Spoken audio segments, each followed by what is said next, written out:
اعوذ باللہ من الشیطان الرجیم بسم اللہ الرحمن الرحیم۔ تمام برادران اسلام کو فقیر کی جانب سے السلام علیکم ورحمۃ اللہ وبرکاتہ۔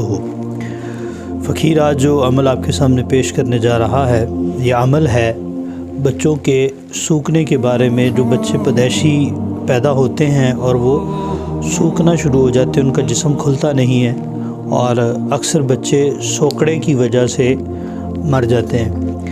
یہ عمل آپ کو جو پیش کیا جا رہا ہے، یہ عمل بہت مجرب ہے اور ہمارا بارہا اس عمل کو آزمایا ہوا یہ عمل ہے ہمارا۔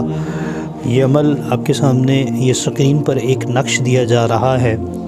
یہ نقش کی چال آتشی چال ہے اور مربع نقش ہے، اور یہ عمل ہمارا بارہا آزمایا ہوا عمل ہے۔ اس نقش کو لکھیں، یہ آپ کی اسکرین پر نقش پیش کیا جا رہا ہے۔ اس کو اسی انداز میں لکھ کر بچے کے گلے میں ڈالیں، موم جامع کر کے۔ ہو سکے تو اس کے اوپر خوشبو، لبان کی خوشبو لگا دیں، لبان کی دھنی دے دیں یا عود وغیرہ۔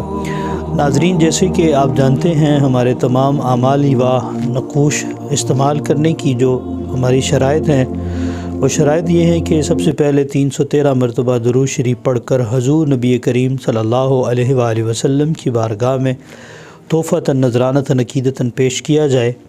اس کے بعد صحابہ اکرام، اہل بیت اطہار، اولیاء اکرام کی بارگاہ میں پیش کر کے پھر آپ اس نقش کو لکھیں گے تو انشاءاللہ تعالی بہت افاقہ ہوگا اور یہ نور علی نور ہو جائے گا۔ ناظرین اکرام، اگر آپ ہماری اور اس طرح کی ویڈیوز چاہتے ہیں کہ بر وقت آپ کو مل سکیں تو ہمارے اس چینل کو سبسکرائب، لائک اینڈ شیئر کریں۔ اللہ تعالیٰ آپ سب کا حامی و ناصر ہو۔ السلام علیکم ورحمۃ اللہ وبرکاتہ۔